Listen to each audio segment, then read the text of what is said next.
Swayam Prabha. Digital India. Educated India.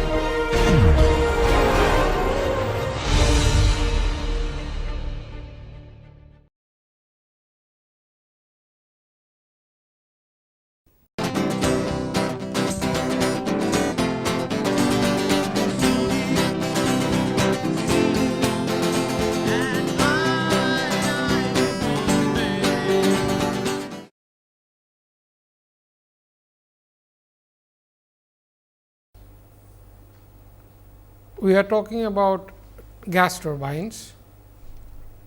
We have done axial flow turbines in the last lectures.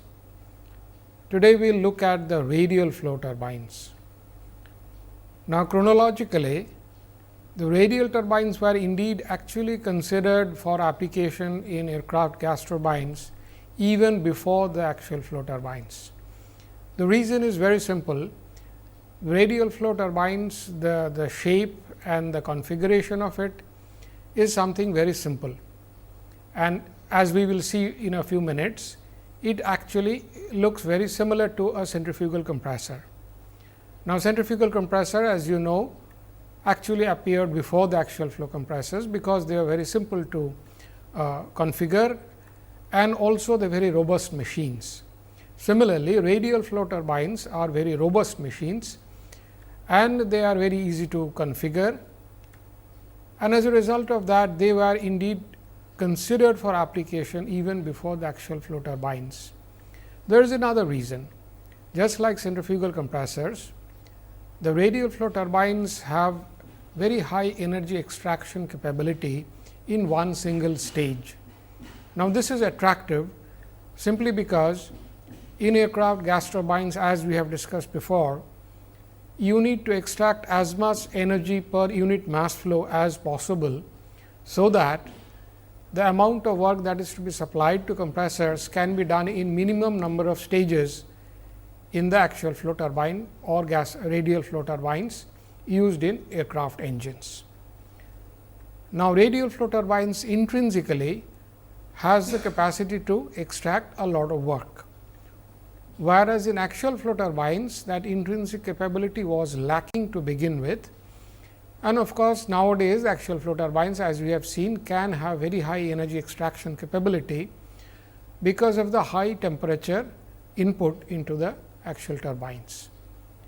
Now, radial flow turbines, we will see, even without high temperature input, high energy gas, it can still extract a lot of energy output per unit mass flow, because of its intrinsic way, the way it performs and the way it is configured.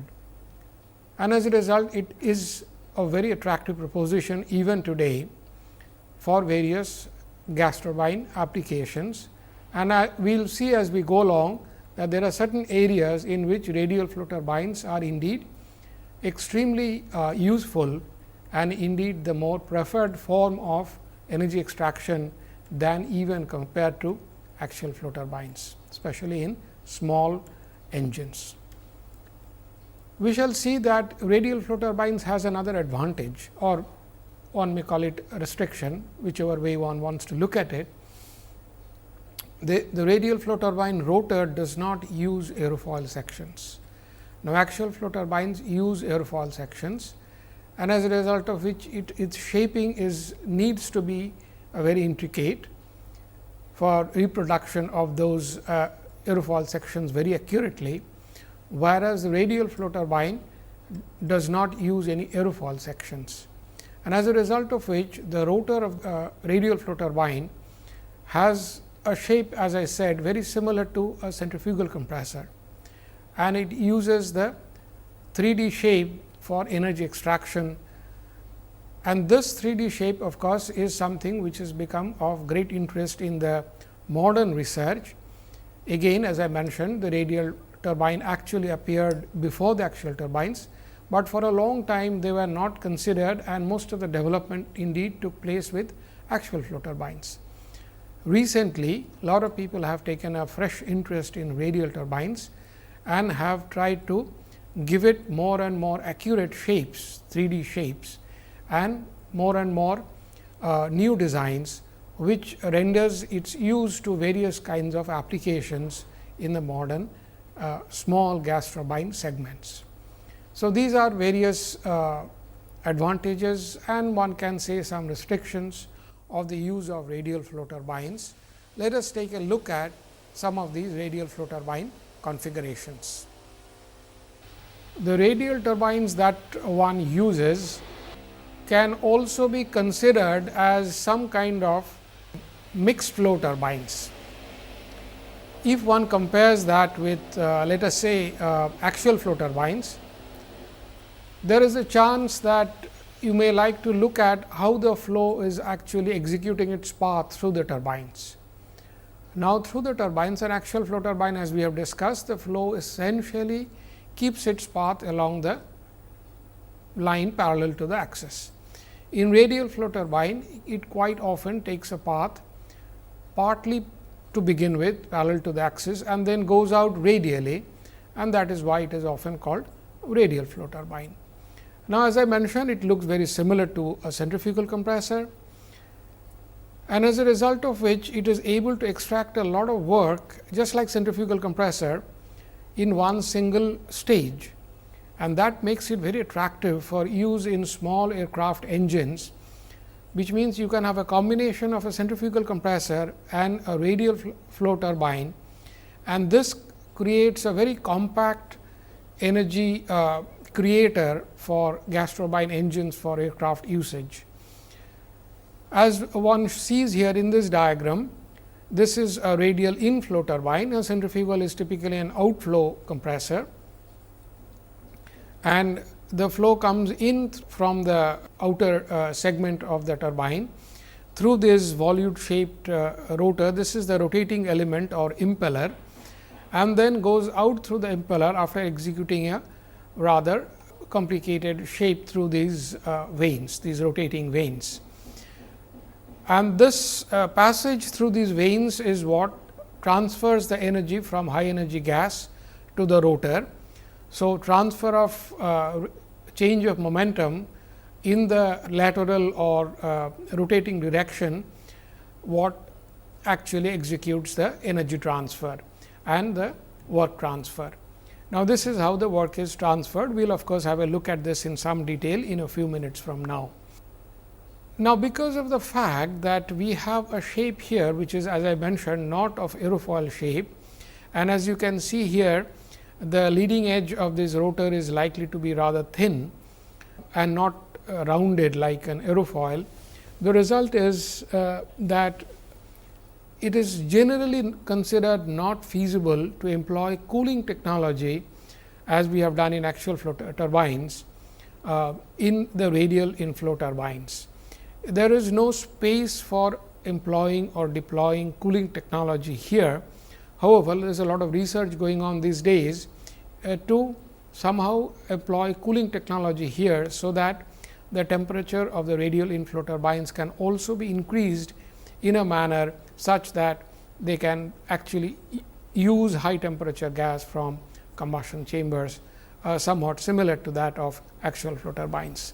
So, some of those things have now gone into research, and it is hoped that some of it will actually be used in future for radial inflow turbine designs.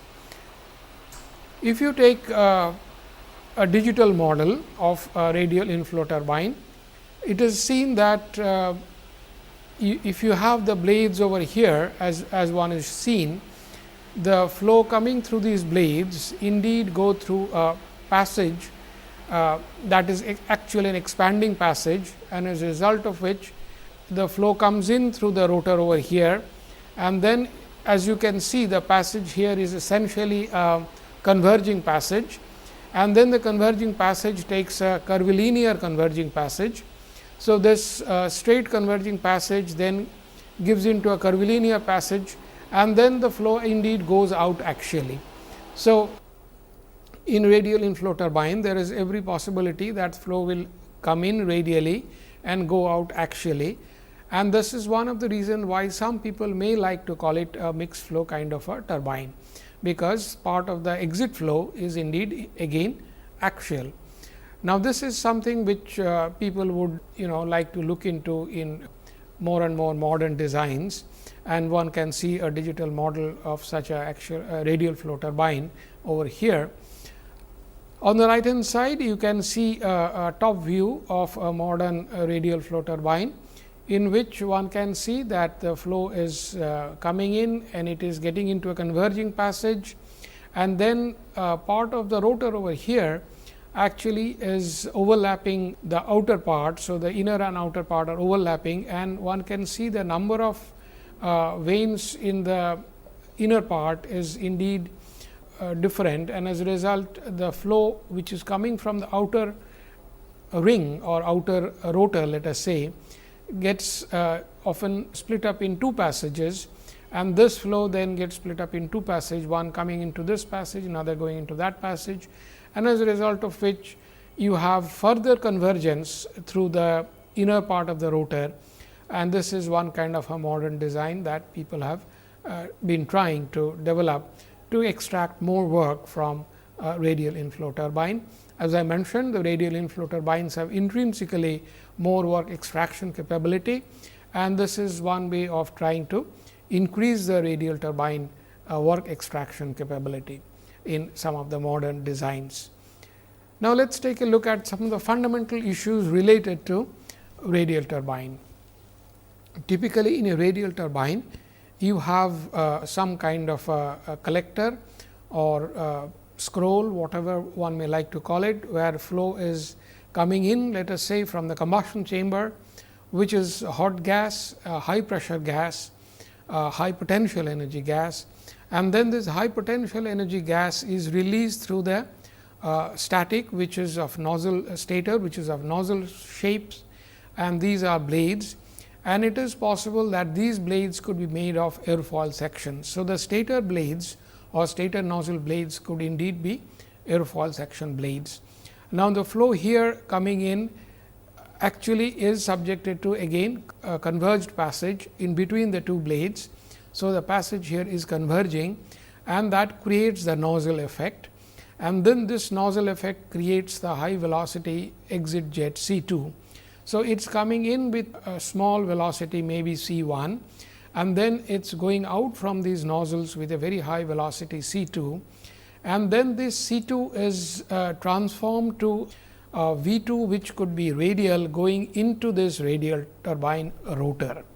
So, quite often, especially in aircraft gas turbine, even to this day, the relative velocity V 2 that goes into the rotor could actually be radial, and quite often may be called C R 2 or V R 2, signifying that it is essentially a radial flow going in the relative frame of the rotor itself.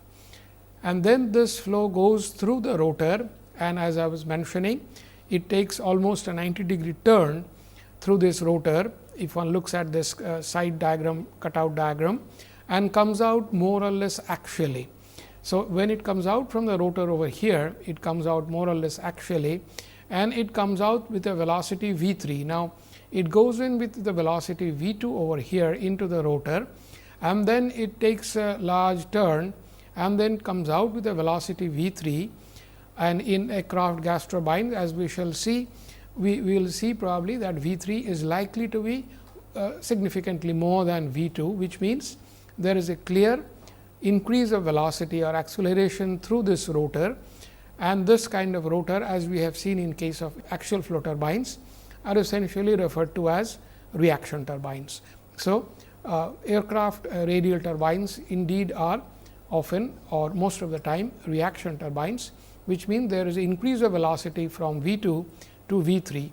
Now, V 2 was essentially radial, and hence we could call it C R 2 or V R 2. On the other hand, V 3 is neither radial nor axial. It comes out at an angle, and if you look at the plane over here, it comes out at this angle, which is kind of parallel to the rotor curvature that is given to the exit side of the rotor vanes. And then of course, it creates this vector diagram, in which the rotational speed of the rotor at that station gets added up, and when you add V 3 and U 2, you may probably get an exit velocity c 3, which could indeed be axial. And as a result of this, the flow is coming in radially and it is going out in absolute frame axially. So, the radial inflow is relative, the axial output is indeed absolute. So, this velocity could possibly be going out axially. So, this is a kind of intended radial inflow turbine that could be typically used in aircraft gas turbines, and as a result of that, the flow comes out here axially at, let us say, station 3, and quite often after station 3 there is a little bit of a diffusion of flow to station 4. Now, this allows the pressure, the static pressure, to go up a little to a certain comfortable static pressure for delivery to somewhere else, maybe to the exhaust system. This allows the pressure at station 3 to be very low.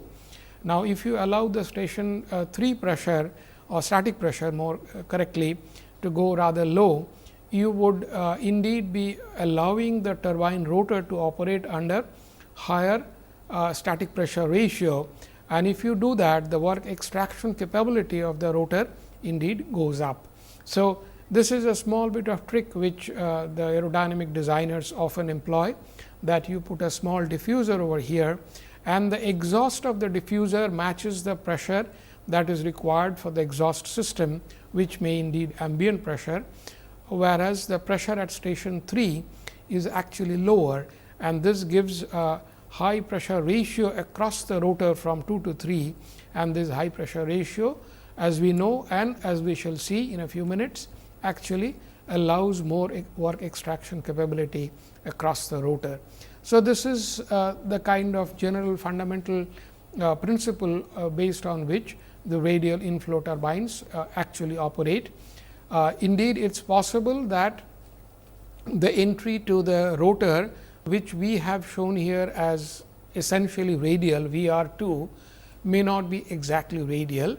It may be at some angle, and the exhaust from the rotor may not be exactly axial. It may be indeed at some small angle to the axial direction.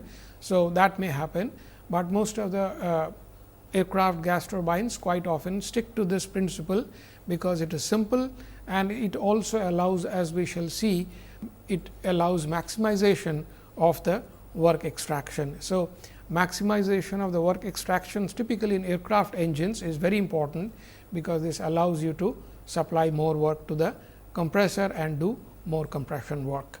So, this is the fundamental method by which a typical radial inflow turbine works.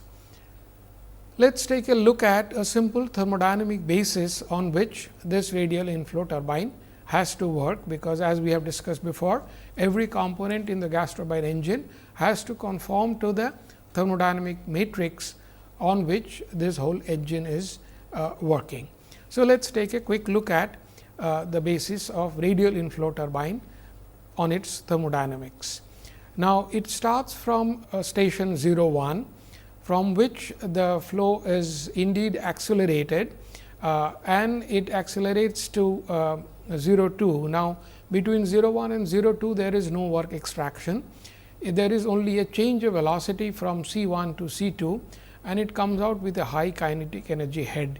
Now, this is what was intended for all turbine work, that very high kinetic energy head impinges on the rotor for work extraction purpose.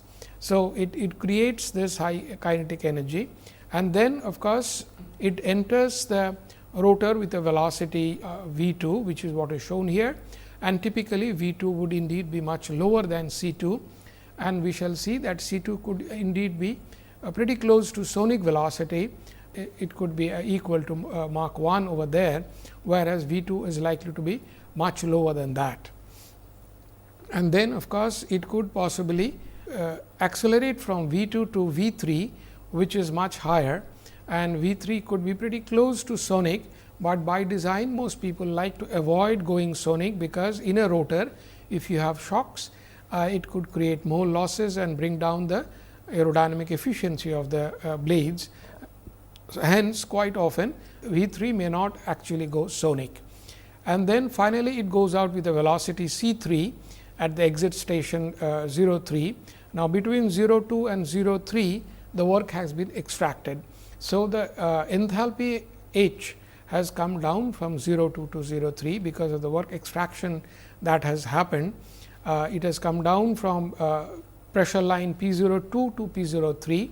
It has come down from temperature T 02 to T 03, and all these downward parameters simply signify the work that has been given up to the rotor in form of mechanical work. Now, what happens is at the station 3, as we have just seen, quite often a small bit of diffusion is employed, and this diffusion takes it from 03 to 04, and this travel from 03 to 04 may involve a small loss of pressure from P 03 to P 04. No work is done there, and during this process the velocity may come down from C 3 to C 4, and this is what is intended, that it goes out with a lower velocity and a higher static pressure P 4, which you can see here is much higher than the static pressure P 3, and this is what is intended. So, this is how the thermodynamics of a radial inflow turbine actually works. There are a couple of other things which we shall come back to. This diagram, what is this Rothalpy? We shall come back to that, and the fact that U 2 square could possibly be higher than is indeed higher than U 3 square, and what it means, and we will come back to this that those parameters in a few minutes. Just one simple thing, that if you have a purely isentropic turbine, the flow comes out from 01, goes all the way down to 03 double prime and then 04 double prime. It is a vertical drop all the way, and that signifies an isentropic turbine performance. That is, of course, as we know, the ideal performance based on which a real performance is often configured, and hence the efficiencies are cast against this ideal performance, and the efficiencies are indeed called isentropic efficiencies. We will come back to a couple of these parameters in a few minutes. Now, if you look at the way it works, typically the tip of the rotor, the vanes are usually radial and straight, and thereafter it takes a 3D curvature, as we have just seen, which guides the flow from radial to axial, and in the process also does a lot of acceleration, and it accelerates the flow to a lower radial station, and it finally let it out at an angle beta 3 with a velocity V 3. Now, this lower radial station indeed creates the lower velocity U 3 square. So, the gas velocity along with the rotor velocity in the tangential direction comes down from U 2 square to U 3 square. So, the exit gas tangential velocity component is much lower than the entry at the tip. And this is one of the important issues related to radial turbine, which is quite different from axial turbine. In a typical axial turbine, U 2 would have been equal to U 3, the entry and exit, and hence there would have been very little differential available there. Here we see that there is a large differential available between U 2 and U 3, and in terms of energy, half U 2 square and half U 3 square, the difference is indeed quite large. The flow goes out with an absolute velocity C 3, which most of the time or quite often by design is made axial. So, it becomes C A 3, and then this is actually diffused to a lower exit velocity C 4. So, the C 1 square is what it comes in with, and C 3 square is what it goes out with, and finally, it is exited with a small velocity C 4.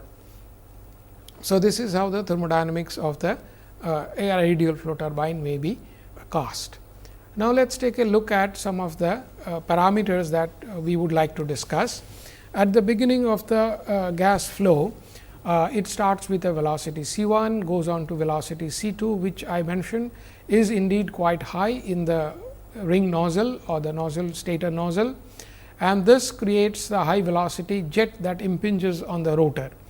Now, total enthalpy change across this nozzle is constant, no work is being done. So, the total enthalpy remains constant, and the static enthalpy change is shown here in terms of the change in the velocity from C 1 to C 2. Now, this is a large change, and hence there is a large change in the static enthalpy that can be quantitatively written down.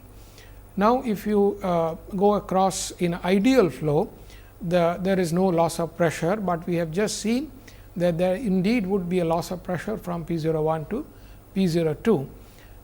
Now, what happens is this difference between ideal flow and real flow means that there would be a difference in the velocity C 2 that is finally achieved at the end of the stator nozzle. The real velocity is C 2, the ideal velocity could be C 2 prime, and it stands to reason that ideal velocity would have been higher than the real velocity C 2. And this difference between the two, or the ratio of the two, is an important issue of the performance of the stator nozzle. How much is the difference between ideal flow through the stator and the real flow across the stator, and the losses suffered by them needs to be then quantified in actual terms. At the rotor entry, the relative total enthalpy is defined in terms of H 02 relative, and it is equal to H 2 plus half rho V 2 square. Now, this is of course different from H 02. This is a relative enthalpy that we are talking about, and H 02 was absolute enthalpy. Now, at the station 2, the total absolute enthalpy is indeed H 02 is equal to H 2 plus C 2 square. Now, this actually means that the work extraction capability is can be now written down in terms of W by m dot, and that is the enthalpy change across the rotor, total enthalpy change across the rotor from H 02 to 3, and this could be written down as change of angular momentum from station 2 to station 3, and this is something we have done before with the earlier compressors and turbines, and that particular theory is still valid, and change of tangential momentum is indeed equal to specific work, and that is U 2 into C W 2 minus U 3 into C W 3. This differential is what gives us the work extraction capability of the turbine. So, C W 2 and C W 3 are the radial components of the absolute velocity C 2 and C 3, and this is what we had seen in the diagrams earlier, that if you take the tangential component of C 2, this is what indeed it will come out to be equal to U 2, whereas if you take tangential component of C 3, it will come out to be 0 from this diagram. So, the kind of radial turbine that are normally used, we see that C 2 C W 2 comes out to be equal to U 2, and C W 3 comes out to be equal to 0, and as a result of which the total work that is possible to be extracted from a typical radial turbine is simply equal to U 2 square, and this represents the maximum work that the radial turbine can do. So, this is the kind of work that people would like to extract from a radial turbine. As we shall see that the work extraction capability H 023 is indeed written down in terms of the static enthalpy change and the kinetic energy change across the rotor from station 2 to station 3. So, the differential between the two states of enthalpy is written down as H 023. Now, this can also be written down now in terms of all the velocity components. So, this comes out to be U 2 square minus U 3 square minus V 2 square minus V 3 square plus C 2 square minus C 3 square. Now, take a good look at this equation in terms of all the velocity components. If we look at the first term U 2 square minus U 3 square, we see that in radial flow turbine there is a clear difference between these two terms. So, this term is going to be positive, and it is going to be quite large depending on the size of the radial turbine and depending on the rotational speed of the radial turbine. So, U cos, as you know, is omega r. Omega is the angular velocity, and so higher is the r difference of radius between station 2 and station 3, higher would be the difference between U 2 and U 3. On the other hand, if omega is very large, even if r is not very large, again the difference between U 2 and U 3 is going to be quite large, and as a result of which, in a typical radial turbine, this term, the first term, is going to contribute significantly to the work extraction capability of radial turbine. Now, if you remember, in axial turbine, U 2 was indeed equal to U 3. Hence, this first term had no contribution to make in axial flow turbines, and this is the difference, that radial turbine has intrinsic capability to extract more work because of this first term, which shows up here. The second term is indeed V 2 square minus V 3 square. Now, if we have a situation where V 2 is equal to V 3, then this term is going to be 0, which means the rotor is essentially more or less some kind of an impulse turbine. However, if V 3 is more than V 3, we see that this term would become additive, it will become positive, and hence it would add to the work done capability of the radial turbine. And in aircraft gas turbine, most of the rotors are indeed reaction turbines, and this would then become a positive addition to the work extraction capability of the radial turbine. The third term is a difference between C 2 and C 3.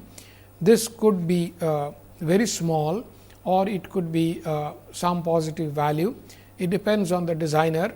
He would rather like to make it such that C 2 is at least equal to C 3 or slightly more than C 3, and as a result of which one can get a positive contribution and certainly not negative contribution. Quite often a small positive contribution is extracted from a third term also.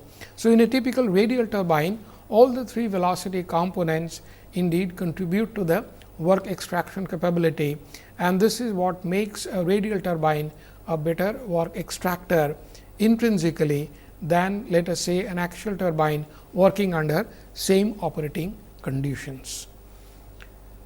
If we look at this equation, this work extraction capability, specific work extraction all over again, it depends on the size and the rotor RPM, and as I was saying, the difference between U 2 and U 3 can be manipulated during the time of design to ensure that you have maximum work extraction from the first term itself. And the second term is a question of how much reaction you can render through the rotor, and this reaction capability also has to be built into the rotor shape design, the vane shape design, and then this vane shape will ensure that you have V 3, which is higher than V 2. And the third term again by design could be made such that a small contribution is made to the work done. So, this is how the work done capability of a radial turbine can be built into it by design.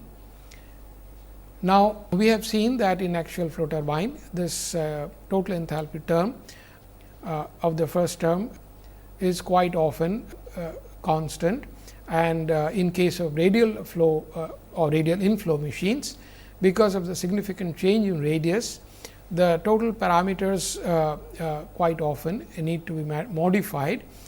Now, in case of axial flow turbines, what we would normally assume is that T 02 relative T 02 is equal to T 03, and P 02 relative would be more or less equal to P 03 relative, and we will assume that H 02 relative would be equal to H 03 relative across an axial flow turbine.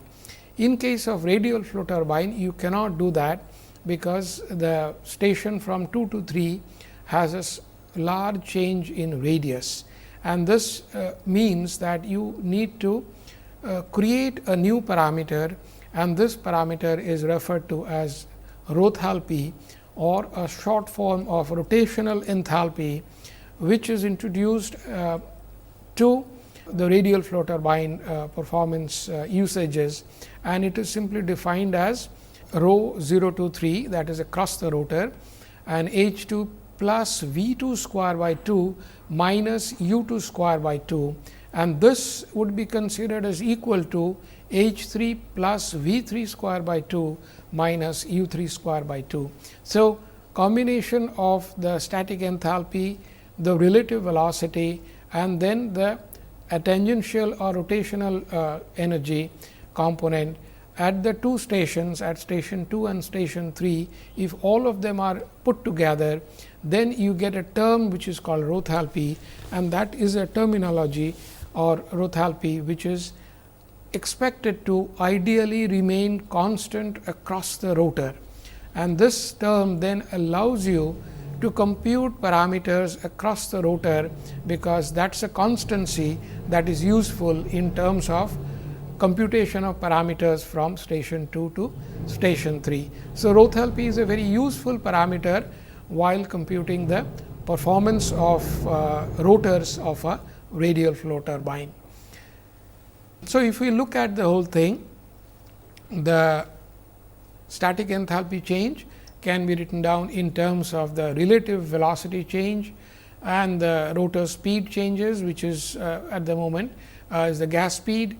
And if we write all that down, this is what you get across the rotor. At the exit duct, as I mentioned, quite often there is a small exit duct, and this exit duct is actually not doing any work. Hence, the enthalpy, total enthalpy across this is constant, and the static enthalpy change shows up in the form of change in velocity, which is what is intended, and the C 3 is normally higher than C 4. It diffuses from C 3 to C 4. So, this exhaust duct is quite often a diffusing duct. That is the only diffusion that is taking place in this radial turbine. If we now look at the other parameters that we would like to quantify for radial flow turbines, these are the losses and correspondingly the efficiencies that come out, and we will look at the losses and the efficiencies now. If we look at the nozzle or the stator nozzle, enthalpy loss coefficient across this ring nozzle that we had called ring nozzle, the zeta nozzle or zeta n can be defined in terms of loss of enthalpy. As I mentioned, the ideal flow is often given in terms of H 2 prime, and H 2 of course, is the real amount, and the differential of the two can be considered to be the loss, and this when normalized by half C 2 square indeed gives the loss coefficient. Now, this loss coefficient is what we would like to quantify or know.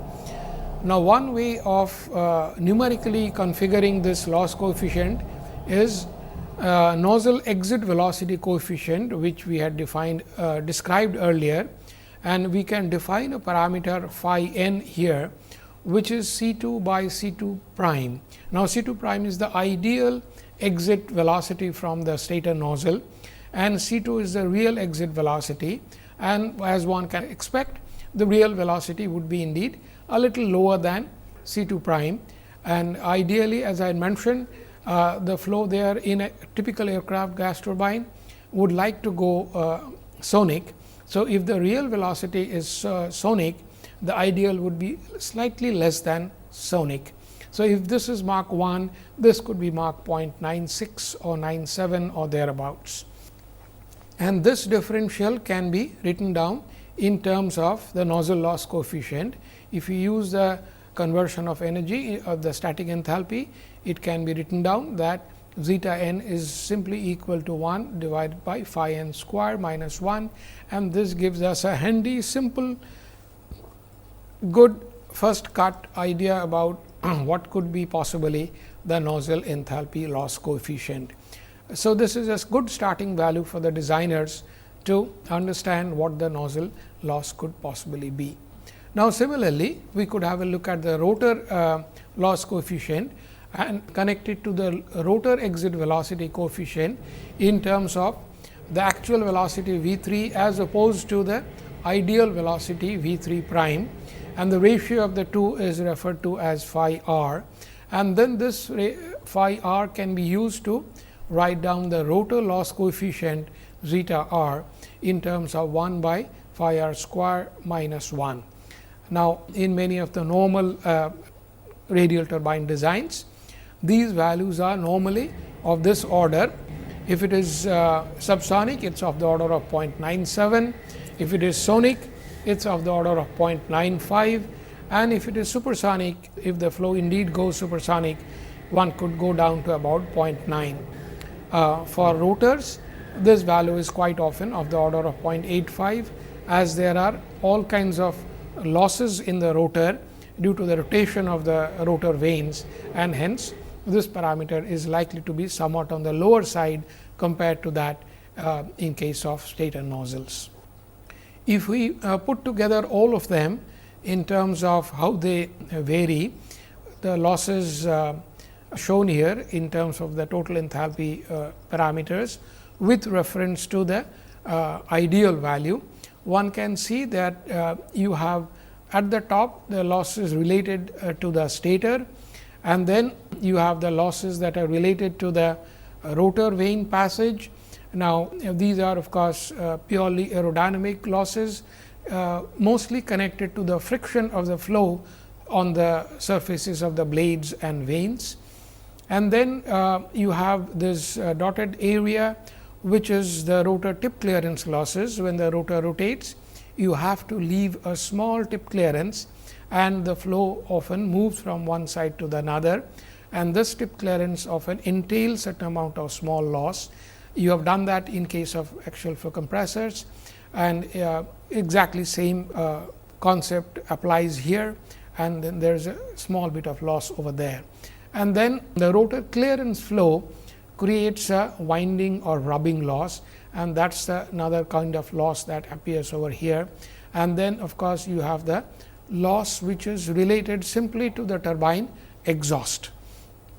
The flow goes out of the turbine with a certain amount of energy, and you cannot use that anymore. Once it has gone out, you cannot harness it anymore for work extraction.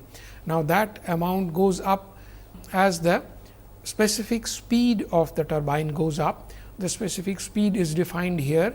It is a non-dimensional parameter, and this non-dimensional parameter is often useful in characterizing these turbine performances, and that is what is shown over here.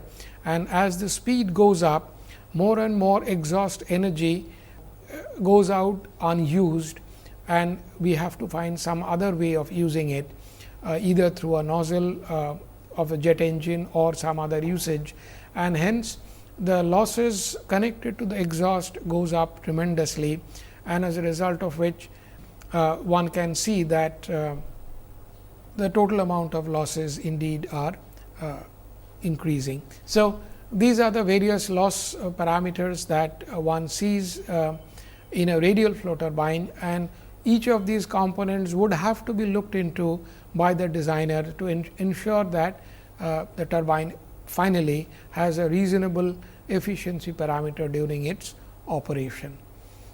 We can look at the efficiency definitions now that would need to be created by the turbine designer. We can have two different efficiencies.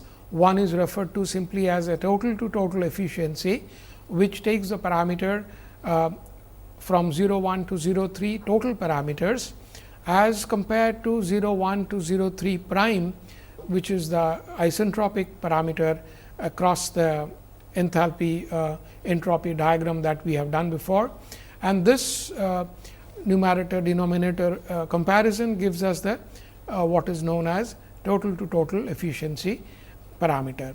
The other efficiency definition is the total to static efficiency definition, and that is often simply given as eta T s for turbines, and this is again the work done, the total work done, as opposed to H 01 minus H 3 double prime, as opposed to H 03 double prime, which means the denominator now takes it from H 01 to H 3 double prime.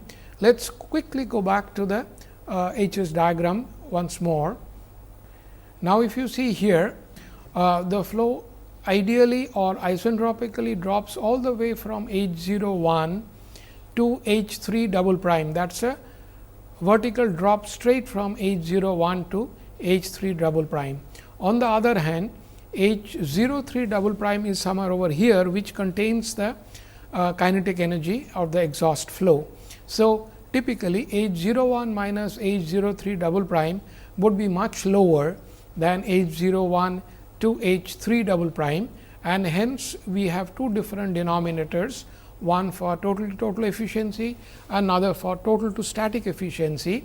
So, let us go back to those efficiency definitions, and we can see now that intrinsically the total to total efficiency numerical value will always be higher than the total to static efficiency numerical value, and hence both of them are useful. Typically in aircraft gas turbine, in a jet engine, the total efficiency is often used, because the exhaust gas is being used further through the jet engine nozzle, whereas in a land based application or in applications where the aircraft engine has no jet thrust creating capability, the efficiency of the turbine that should be used to signify its utility or indeed efficiency is the total to static efficiency, because by design then the total to static efficiency needs to be maximized, whereas in a jet engine which creates jet thrust, the total to total efficiency needs to be maximized. So, where this turbine is going to be used is important consideration in the design of the turbines. Accordingly, either the total to static efficiency or the total efficiency would need to be maximized by design. This is what is stated here, that we need to consider the two efficiencies depending on where the turbine is indeed going to be used. We take a quick look at a very modern usage of radial turbine, which is in micro gas turbines. The radial turbines are indeed being very seriously considered for small, mini and micro gas turbine engines for various kinds of usages. The small gas turbines may be used in small aircraft. The mini gas turbines may be used for various kinds of unmanned aerial vehicles, unmanned aircraft vehicles, and micro gas turbines are being used for various kinds of power generations, which are portable power generating units. We see here a micro gas turbine, which is credited, the development of which is credited to MIT in US, and it simply shows how radial turbines have been put together with centrifugal compressors to create a very small micro gas turbine. As you can see here, the dimension of this, the diameter of which is only 21 millimeters. The thickness of this entire gas turbine is only 3.7 millimeters, and housed within that you have the combustion chamber, you have the compressor, and this is where the flow comes in through the inlet. It goes through the compressor, it gets supplied into the combustion chamber, and then you have the turbine over here. The red part is the turbine flow, and it goes out through the exhaust at the. So, it comes out from the top, comes in from the top, and let us say goes out from the other side, which is the red flow. The turbine here is shown. You have the ring blades, which are the stator nozzles, and the inner ones are the designed rotational ones, which create the work or the energy that is extracted from the fluid to run the compressor. So, this is how typically a micro gas turbine is expected to perform, and these micro gas turbines, as I mentioned, are portable units. They can be as small as indeed the button of this jacket, and that is how small they can be, and they create power in terms of quite a few watts, in terms of 5, 10, 15 watts, that can actually replace a battery. So, a typical radial flow turbine has found all kinds of usages these days, and these usages indeed start from small aircraft engines to unmanned aerial vehicles, and then to portable power generating units. So, radial turbines have new lease of life in the last 5-10 years, and all kinds of new designs are coming up connected to usage of radial flow turbines. In the next class, we will take a look at all the theories that we have done for axial turbines and all the theories we have done for radial turbines. We will put together all these theories to first solve a few problems connected to axial turbines and radial turbines, and then I will leave you with a few problems to solve on your own using the simple theory that we have done in the last few lectures. So, the next class will be some kind of we will have a tutorial in which I will first bring you some solved problems, and then I will leave you with some unsolved problems for you to solve by yourselves. That would be in the next class.